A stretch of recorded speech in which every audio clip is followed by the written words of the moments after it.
Hello， 大家好，我是王炯，欢迎收看每年一度的熬夜杯苹果秋季发布会。Thank you。发布全新的牙膏之前，让我们先来介绍一个全新的游戏订阅服务 Apple Arcade， 有请安德来给大家介绍一下。真是精彩的演讲啊！其实我们还有全新的 Apple TV 服务，不过你们都不会感兴趣，因为你们都用不了。闭嘴。好的，正式来介绍一下我们的硬件产品，全新的第7代 iPad。你可能会说，这看起来很像下一代啊。真聪明，除了屏幕变大为10.2寸，支持键盘和苹果笔之外，什么都没有改变。那么你为什么应该购买全新的第7代 iPad 呢？当然是帮我们清理 A10 的库存了。因为我们是苹果啦。第7代 iPad 起售价2699，现在购买9月底发货。Thank you。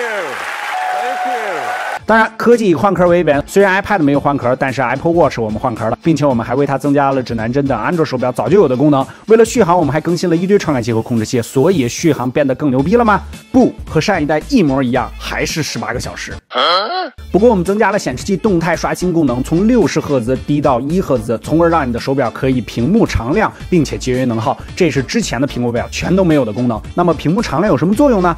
这样你就可以悄无声息地告诉别人你戴的是第5代苹果表。Thank you。GPS 版本3199元起 ，GPS 加蜂窝移动版3999元起。好的，今天的苹果发布会到此结束。反正 iPhone 11的外观什么乱七八糟，你们全部都已经看过了。各位再见，拜拜。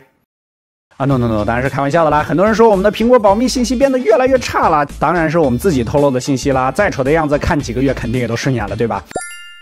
没有错，这次带来的分别是 iPhone 11、iPhone 11 Pro 以及 iPhone 11 Pro Max， 未来可能还有 iPhone 11 Pro Max Plus 或者 iPhone 11 Pro Max Plus Note Max。这次第一大升级，摄像头方面我们并没有学习浴霸，而是飞壳剃须刀。是剃须刀你知道吗？3环弧镜头，支持全身水洗，这就是全新 iPhone 11系列。干翻华为。镜头方面 ，iPhone 11使用了1200万主摄加广角 ，iPhone 11 Pro 以及 iPhone 11 Pro Max 使用了1200万的主长广3摄方案。3颗摄像头加起来就有3600万了，你买3台就可以凑够1个亿了，并且我们还新增了极为先进的夜景模式。那么有些人可能会说了，这不都是安卓玩剩下的吗？就你话多。那么还有什么大家不知道的更新呢？没错，就是全新的 A13 Bionic 芯片，牛逼 ！CPU 提升20%，功耗降低30%，牛逼 ！GPU 速度提升20%，功耗降低40%，牛逼！那么究竟有多厉害呢？反正就是地表最强，秒天秒地秒空气，各种吊打有伤就对了，牛逼！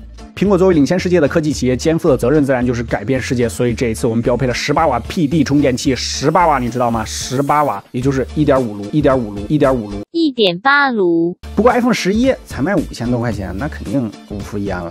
价格方面 ，iPhone 11 64G， 没错，这次全系依旧有 64G，5499元起 ；iPhone 11 Pro 64G 8699起 ；iPhone 11 Pro Max 64G 9599起。9月13号开始预售，9月20号开始发货。那么为什么还要等待1周的时间呢？因为我们需要解决前几代 iPhone 过于流畅的问题。啥？看完了你还说没有换机的理由？赶快来小白优品小程序商城，把你的手机回收掉。哦，对了，想要生活过得去，岂能没有一点绿？你看 ，iPhone 也绿了。